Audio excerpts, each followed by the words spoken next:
Thank you very much to everyone listening right now to Untangle, to everyone who been listening to the Bridge 99 FM, to everyone that going to be listening after me come off of the Bridge 99 FM. Can remember 24/7 we go. Okay, so morning to everyone. Want to say a very special morning to the Up and Go team, growing Up and Go team, lively and growing Up and Go team. Nice to see you guys in the morning having so much fun.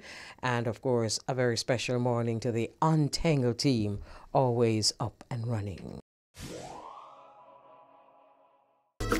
We have an interview with our sister Christine Neal. Good afternoon, Christine. Good afternoon, Auntie Elise. How are you? I am good, Aunty Christine. Hair drama. How you do? I am very well, thanks. How are you?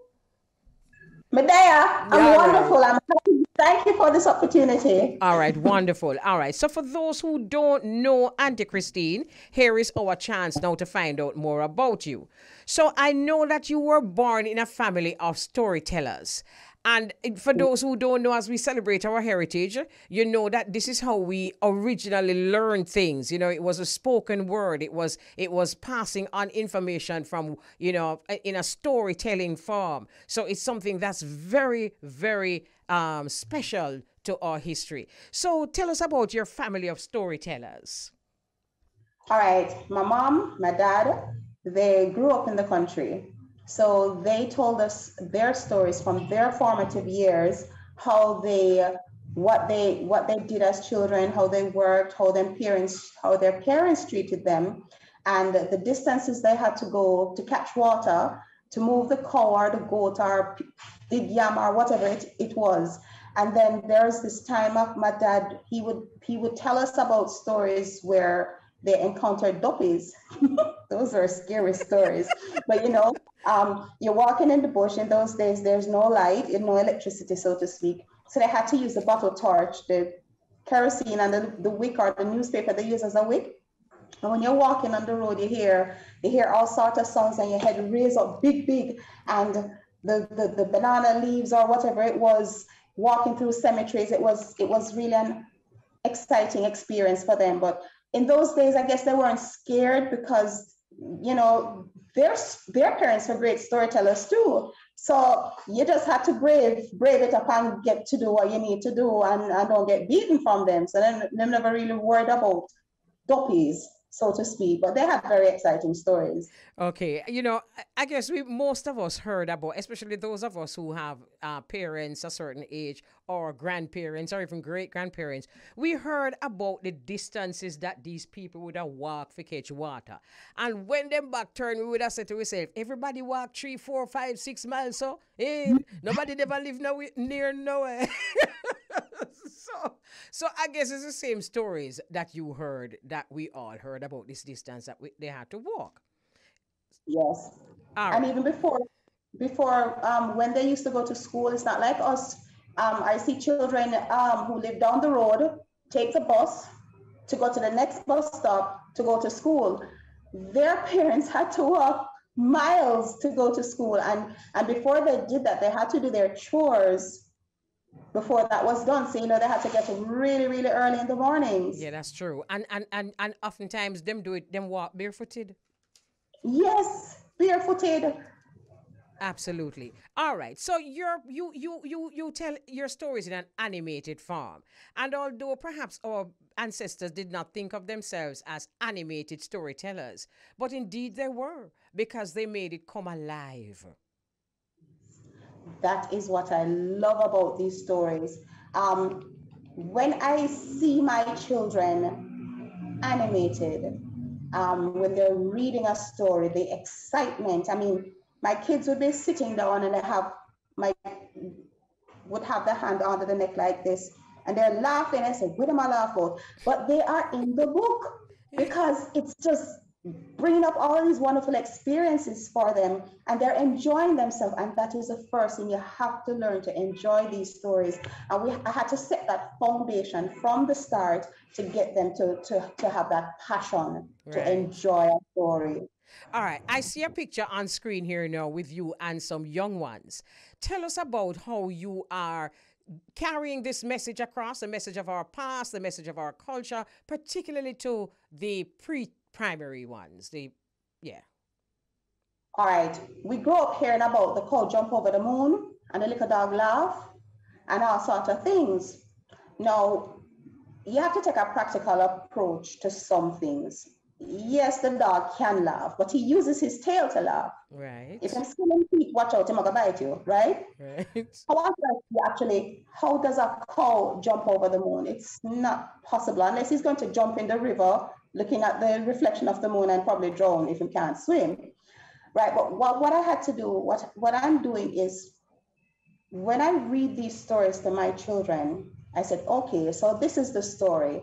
Tell me, in real life, have you ever seen anything like that? And I take the example of real life situations, like the dog. You see the dog laughing? How does the dog laugh, mommy? I said, okay, call him, pet him, and see what he does. He responds by wagging his tail, right? I said, now look at this cow. Is it possible for this cow to jump over that moon way over there? And they're like, they say, you try jumping over the moon. And they said, but I can't do it. Yes, so if you can't do it, how the poor cow going to jump over the moon? And they started thinking, right? So I said, all right. So what we started doing is teaching them practical things, teaching them all about how a little seed becomes a plant, becomes the cucumber or the tomato or the lettuce or whatever it is, and then it becomes real to them. When I speak to some children, when you talk to them, I said, okay, so we're going to talk about a meal now. Where did chicken come from? Supermarket. Okay. So where did the chicken come from before he got to the supermarket? Supermarket. They don't know nothing about where the chicken come from. The chicken had to be a chick, right? And then he had to be fed, and then he had to grow, and then there's a process before they got unalive, Right. and into your plate. You know, Right? I'm listening to you, Christine, and I'm just so happy that you're doing this, because a lot of us were taught the same. Jack and Jill went up the hill, something. And although it can be fun for children, because you know there's a part of our brains that we can fantasize and we can actually recreate, and it doesn't have to be real life. But I think we got an overdose of it. So it is wonderful to know that you're allowing children now to do something that perhaps my generation was afraid to teach us, and that's critical thinking. Yes, yes. There is this book. I've fallen in love with this book. It's called Naughty Eddie LaRue. Now, it's a poem actually. It's a poem in a story. And it talks about a young boy. I think this child is gifted. Now, can I read an excerpt to you? Go ahead. Elise? Yes, go ahead. All right, so let me use my glasses. But the worst thing of all, the worst by far, was the time Eddie painted the pastor's new car. Pastor drove up one day in a car of dark blue, so shiny and clean, it clearly was new. Mommy said it looked lovely. Sue said it looked great. Eddie wanted to ride, but was told he should wait. For Pastor was busy. He had things to do, the first of which was to see Mistress LaRue. He had come to their house to discuss with their mother Eddie's constant misdeeds of one kind or another. Mommy said, Eddie, go do some painting for me. Pastor, please come inside. Sue, please make us some tea. Well, while they talked, Eddie did some repairs. He splashed paint on the fence, then he daubed it on the chairs. When he finished painting, he had nothing to do. So he sat and he gazed at the car of dark blue. Okay. So are you an author? Did you actually write this story for the children? Not this story. This is written by Julia Volt or Okay. Volt. Okay, but you do write. But I do write. None of my works are published just yet. But this child is a gifted child. He does everything upside down. Okay, I was watching you a while ago, Christine, and I really had to laugh because you remind me of the original teacher. You see, when me see you put on the glasses, me tell you, say, me tell you, say, that is the original teacher, and I think that kind of energy is missing in the classroom.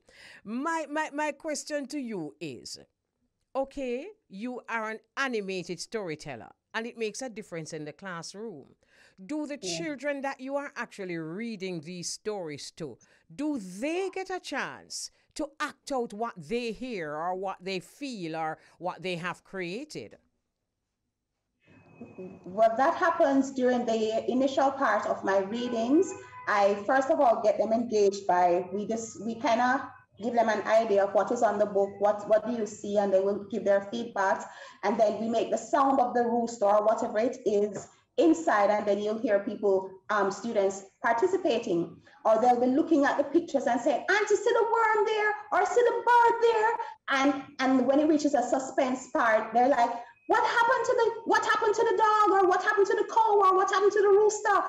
Yes, they want to hear what's going to happen next. Right. I have to build that by giving each character a voice. Without that voice, the story is meaningless. Without Right. changing your whole body language and acting out the story, they won't connect the dots. Exactly, exactly. And that's why I asked you that. Because it's one thing for us to be animated storytellers, and it's another thing to get the children involved. So you became Aunty Christine, the animated storyteller, and which is wonderful. But there is something else that I want to talk about, and within the stories that you create, because we've been talking to people particularly recently. And a lot of these people are involving in their stories or whatever it is that they're doing, involving topics that are not traditional. We don't, especially for those of us who went to school long ago, a lot of these topics we didn't get a chance to actually study.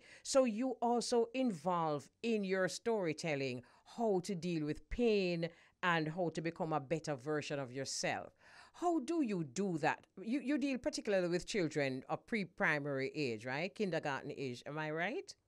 From that age right up Okay, to right high up. school. Oh, right up to high school. So how do you alter the way you deal with a kindergarten child as opposed to a early teen in terms, particularly in terms of subjects like dealing with pain, emotional intelligence, that kind of thing? All right. For example, a child might have lost a toy, or let's say a pet, for instance, and they were so connected to that pet that they're devastated, that it's gone. So you have to come down to their level and create a story, you empathize with them by giving them your own example and say, well, the pet was ill and his body wasn't strong enough to deal with this anymore. And you kind of help them to walk through the process, right? Depending on how that pet died, to help them, yes, that while they're grieving, it's okay to be sad. It's okay to have feelings because that's how we're created, to have feelings, to have compassion, to have empathy. But that they shouldn't worry anymore because whatever it was going through before it passed or it died, it's no longer feeling that pain anymore, right? So you walk them through this process and you let them talk to you about it. And while you're talking, you just try to be a little, empathic, compassionate, but it's a teaching process, it's a learning Right. process, and you do it with love as much as you can and help Right. them to understand, even though they don't fully understand at their age, but you Right. come down to their level to help them to go through that process. Absolutely. And you find, I'm sure, that part of the teaching process is so sometimes to just be there. I mean, because that sometimes is enough, isn't it? Yes, it is enough, for real, for real. Okay. So there's something that I want to teach you as we seal off, ask you. I'm sorry. There's something I want to ask you as we begin to seal off. You tell animated stories. We were taught a lot of big boy stories and dopey Oh, stories. Do you think it is relevant in this time anymore? Or or if it is, how much of it do you think that this generation even needs to hear? Because I am still traumatized by some of the dopey story that when we did hear from your picnic. well, guess what? Each generation passes their knowledge, that experience down. What the next generation does with it is another story. So let Yes. us see what will happen with a series that I'm working on as we speak. You just mentioned a name. I'm not going to tell you much more about that right now. The first one, turn up. It's Yes. turned up. And it's going to be such a total difference with this series that people are going to say, oh my gosh, if I saw this, I wanted that one. I can't imagine how the other one did still. Right, right, right. Okay, wonderful. And just talking to you a while ago, I am sure you have a way of helping our Jamaican children to speak freely in the language of their birth, which is Oh, patois. yeah. So yeah, so you give them that chance to express themselves. You know something though, Christine. As I look back on a lot of the stories that I have been told, as I become an adult, I realize that enough banana leaf and went up, Yes, true that. Um, the wonderful thing about banana leaf, make the wickedest hella top, hella bottom, hallelujah, in the middle. Yes, yes. So when you see banana leaf, don't think about no duppy, think about the nice cornmeal pudding or sweet potato pudding or Right. what are the blue drawers, so they call it. They use the banana leaf to wrap it up Right. and Blue create jazz. Blue jazz. Yes, yes. blue All drawers. right. Very nice talking to you. And what I love about this conversation is that it reminds us of Jamaica. It reminds me of Miss Lou. It reminds me of the days of Miss Lou and Ringding. And those are days that are very memorable. And children love it because them get a space to just be themselves and express themselves. And it's wonderful to know that you've taken on that tradition and continuing it on behalf of our children and adding a little to it as we, explore and expand our knowledge a lot more. Wonderful talking to you, Aunty Christine. Last word. What is it that you want to say to those listening? All right, get your book, find a picture, look at the front and say, what is this book telling me now? The first thing is to read the story from right here. So I say, all right, let me see if I true. And then when you're Yes. going, oh, it's not true. It's really exciting. Yes. Read the book by the cover. Yes. All right.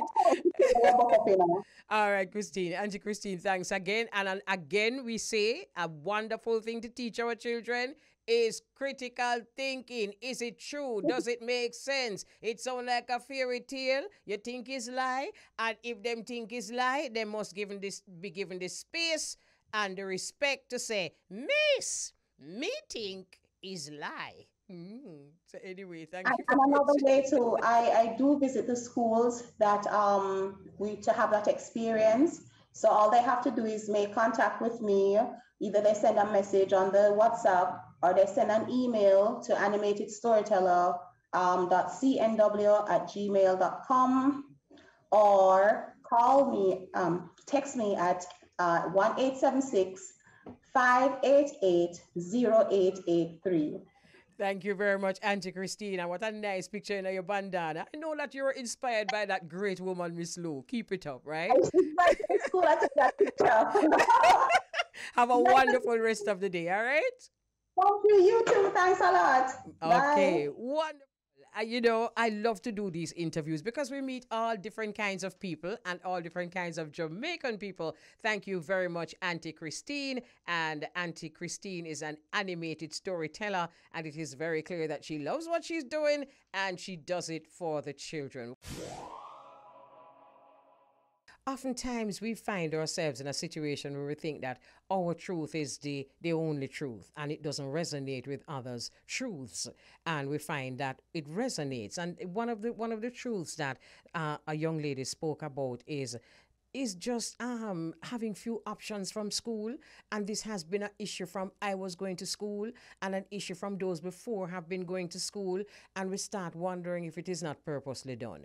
But what we really need to be doing is teaching our students, of course, all the things that they need to learn. Although me not really find a place yet for me apply add maths to life, but that is just me, you know. But but it is a wonderful thing for teach children how to just be, you know, because in learning how to just be, there are just so many things that you can learn from that.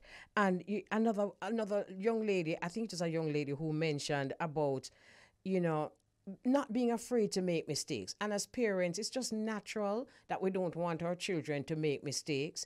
But, you know, I was talking to a friend of mine the other day, and she was just so, you know, hung up about this mistake that her son did make. And you see, through my friend and me don't know how much mistake she did make. It's like me just say, you know, it's the same energy that helped you through your mistakes. Allow that same energy to help him through his mistakes. So that young lady who said that, you know, mistakes can be a lesson and you can bounce back, good truth for talk. And I'm sure there are many people who can identify with that.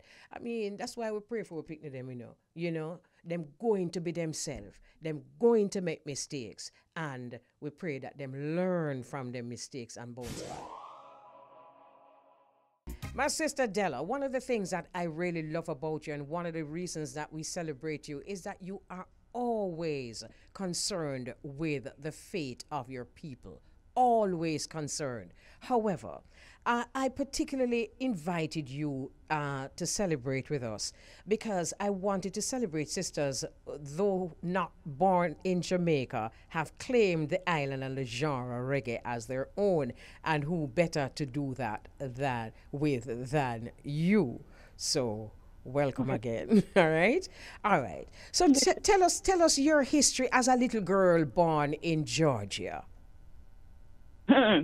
Yeah, I'm a little girl born in Savannah, Georgia, playing red clay of those Georgia streets during a time when it was not great to be black, you know, but I didn't realize that because I was insulated. You know, my parents and grandparents made sure that I didn't know about everything that was, you know, that it didn't reach me. I grew up in the church, been singing since my knee, so baptized into it in Savannah, Georgia.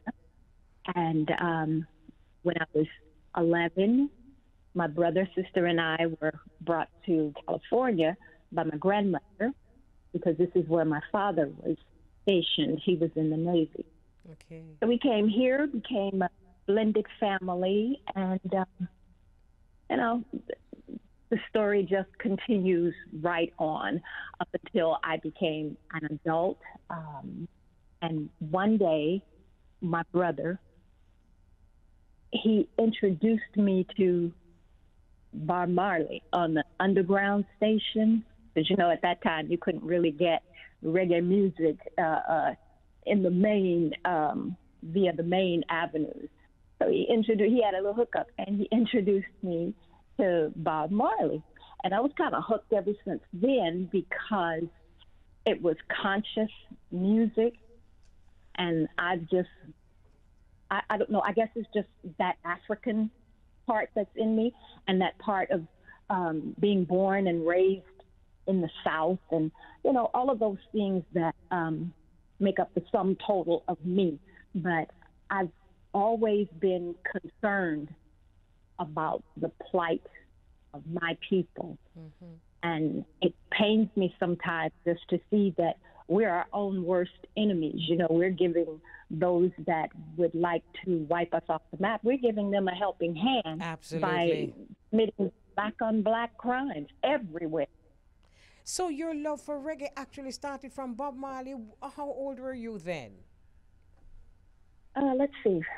I don't know. I might have been about 19. And I'm not telling you how old I am. No, that's not the question. I know you know.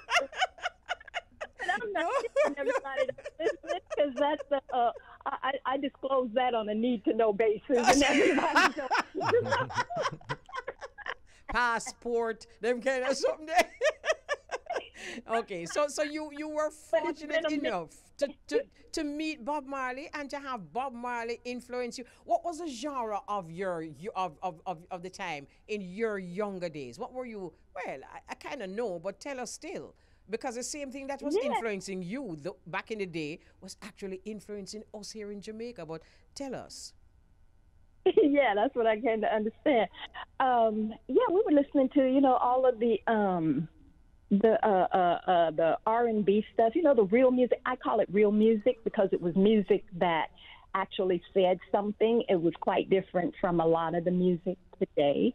And I came up in school, and all around me, and in church, and in school we were listening to stuff like Martha and the Vandellas, and the Supremes, Stevie Wonder, and Marvin Gaye, Tammy Terrell. And, when it was good music, the Spinners, and people that I can't even remember now who were my absolute favorites.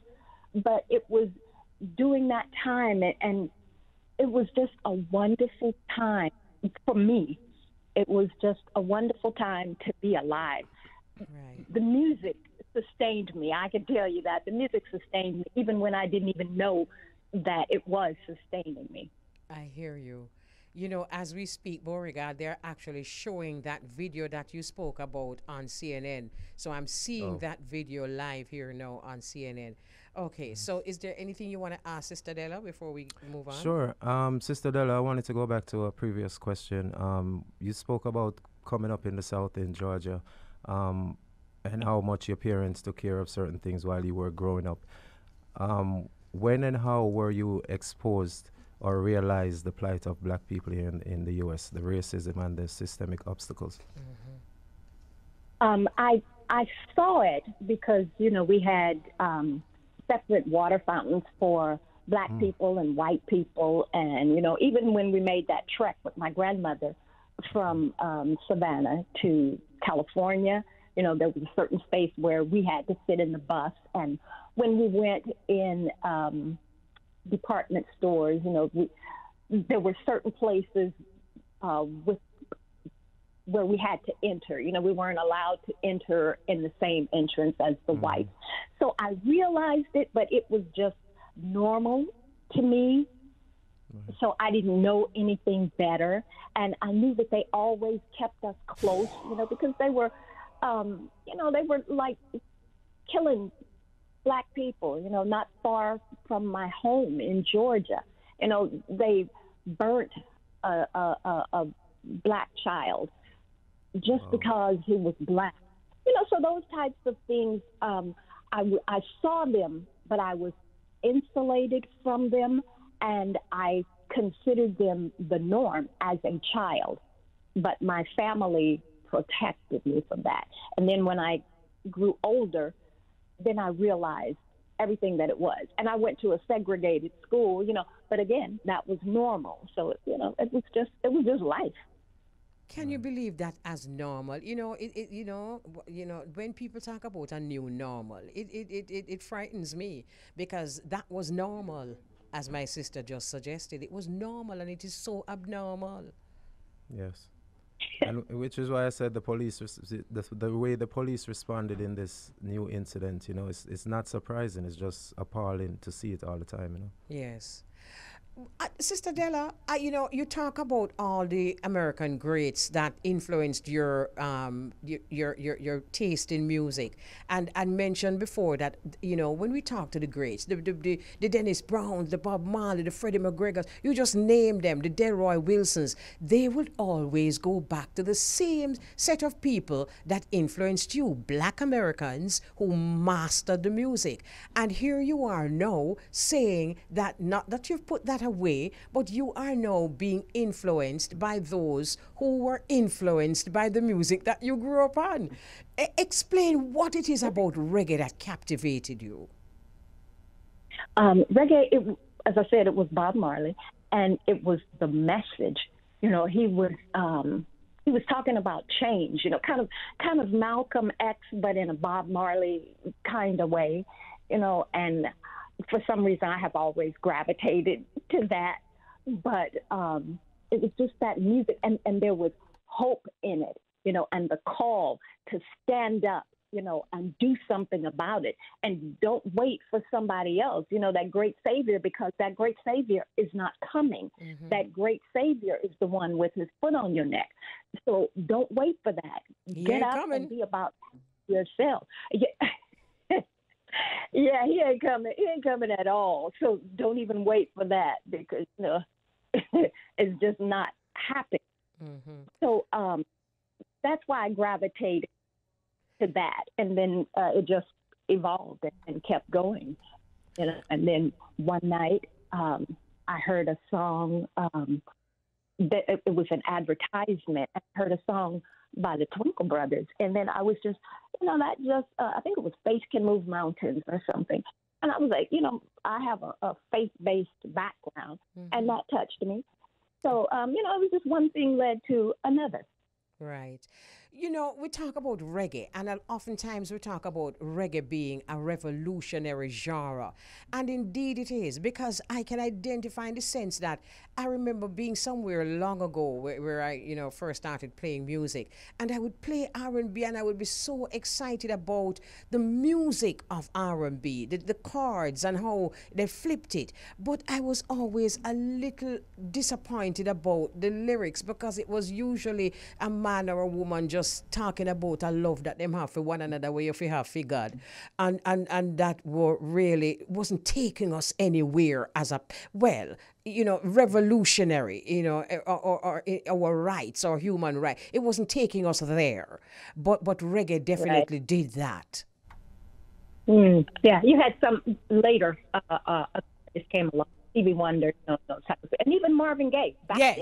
Even then, Marvin Gaye was still talking about it. Yes. But real revolutionaries. That's what drew me to the reggae. Mm. Yeah. And that was like donkey years ago. So. Yeah. Right. Sister Della, what was it like trying to build your career stateside from here in America? Were you always motivated, or were there times that you said, I have to go to Jamaica to do this? No, I wasn't always motivated, because there are a lot of obstacles in the way in the music industry, not just in Jamaica, but, here as well. For women, unless you're taking off half your clothes or doing what they want you to do to get attention and sell records, so they say. But no, I wasn't always motivated, but I was fortunate in that, I had my husband, Ralston, who was my guide. He navigated that, and he moved me through the channels that were necessary. And yeah, we did have to go to Jamaica. Almost everything. If we recorded it here, it was still mixed and mastered in Jamaica, unless it was done with my brother-in-law, Norman Grant, the other half of the Twinkle Brothers, in England. But absolutely, I don't know if Elise remembers, but a lot of stuff we did right there at Grove Studios at Iris. Yeah, I remember that very well. So you're the wife of Ralston Grant, and for those who don't know, Ralston is a singer with the famous Jamaican-born group Twinkle Brothers, and my sister Della has toured extensively with the group. I asked Marjorie Kay this question when I talked to her, and you were quick on the draw. You answered it up for Marjorie, so let me ask you now. Does being married into a well-known reggae family inspire you, overwhelm you, comfort you, or all of the above, or none of the above? All of the above. It can be really annoying sometimes. Ralston is a perfectionist when it comes to the music. And, we had our own little studio, our home studio here, where a lot of that music came from. And he is a perfectionist to the point where he would get on my nerves. And I said that with love, but he knows that I've told him already. He's a hard teacher. And I told him that as well. But then again, he's a heart teacher. You know what I mean? Yeah. So, so that was very helpful. And being in Jamaica, we had to go to Jamaica. Had we not gone to Jamaica to further the music, then we wouldn't even have this link, because if you recall, it was Winston Williams back in the day who introduced us to you. Okay. Wow, you know Winston Williams, Winston Williams Beauregard? You heard of him? Yes, Okay, yes. all right, fine. Wonderful. Didn't know that, Sister Della. So moving on from what Beauregard asked, have you capitalized about asked about promoting your music as a woman in a country that is not where reggae was not born, but have you capitalized on the union of yourself and a reggae man to actually enhance your career? Because a lot of times the union enhances the man's career, but has this union enhanced your career? It has indeed, and I capitalize on that every chance I get. And I'm not ashamed to say so. But yeah, it has, because you know what it did. It sort of gave my music a seal of authenticity. Having Ralston be the producer of the music, a Jamaican, a well-known Jamaican artist, as well as Norman, because a lot of the music are tracks that he did as well in England. So yeah, it authenticated my music and made it acceptable, in quotes, here. So the reggae genre here picked it up. All of the DJs and all of that sort of stuff, and the stores, and that, I don't know, I just think that kind of gave me a stamp of approval, which is fine. I took issue with it, but it was fine. You have to do what you have to do. I was listening to a lot of your music coming in today, and I laughed when I heard some of the little things you said, like me little but me talawa, and you little for true, and you talawa for true, and I'm sure you've heard that from your husband from time to time. But listening to you say that, the first thing that came to me was how you say it. I'm sure Ralston is the man who said, no, I saw you say it. Yes, I saw you say it. I saw you say it. But Elise, being around him, we've been together, like 40 years. So just being around him. Sometimes we go to Jamaica and people assume that I am a Jamaican, and I don't pretend to be, but they assume that I am. And you don't correct them. Well, no, I don't. I mean, I switch to that vernacular, whenever, I can code change when necessary. Yeah. But, no, and it feels comfortable. When in Rome, do as the Romans do. And it feels natural, and it feels comfortable, and it feels like home, because the first time I went to Jamaica, it reminded me of Savannah. When I saw that red clay dirt, I was like, oh, I'm home. And everybody was easy and laid back, soon come, and people with the hair braided up like mine, I was like, this is a dream. I'm home. Nice. Beautiful. All right, we're going to take a break, and then when we come back, Beauregard will take it from there, all right? All right. Okay. So if you've just joined us, we invited American-born, yet one of the finest reggae singers, Queen Della Grant, to untangle the story of her passion and, of course, her contribution to the music. So she's here with us. And before Beauregard asks you that question, Della, I spent a lot more time than I usually do. May I apologize for that. But I spent a lot more time listening to your music. And you see, that song that we played a while ago, it is from here on. It's going to be one of my theme songs. What powerful lyrics. Give thanks, man. Okay, Beauregard. No apologies. Beauregard is right there. Yes, Sister Della, what was it like touring, and what was one of your most favorite moments? I love touring. That aspect of it, I love. I could just kiss my husband for that. I love it, love it, love it. I love traveling. Don't necessarily like flying, but I love traveling. one of the, oh gosh, there were so many. The greatest time we had, the best tour ever, when we were in South Africa. That I loved. That was my very first time, only time in South Africa. And we loved it. I kissed the ground when I got off the plane because it felt like being home. Mm-hmm. And I absolutely loved it. The people are so respectful and so warm, and they just pull you in, pull you into their hearts, and you feel that. So I love that. That was the greatest aspect of touring. It's hard work, though. People see the glitz and see you on stage and stuff, but they don't know what comes in between that. It's work. It is work. And trust me, and sometimes you really no, it's not a vacation. It's definitely not. Not at all. I remember being on the road with some of the greatest of them, and the last one was Toots and the Maytals. And believe you me, if me eat mackerel and anymore, look at the man, me say when me come back to Jamaica, me favor mackerel. Trust me, no, trust me. So I know it's no vacation. It's not. It really, really isn't, because you don't get a lot of sleep either. You get in late, then you got to get up early, and and you got to be on. When you go on the stage, you got to be on. Nobody don't care about what you had to do to get there. They just know what they expect, and you can't disappoint your fans, your audience. You can't do that. Absolutely. So, it's work, but it's a labor of love. It is indeed a labor of love. True. Yeah, man. Go ahead. No, you go ahead. I was going to ask, how did you handle the pandemic, like for the last 2 years with your music and not being able to perform in certain places? It's stifling. But again, I'm rooted in faith.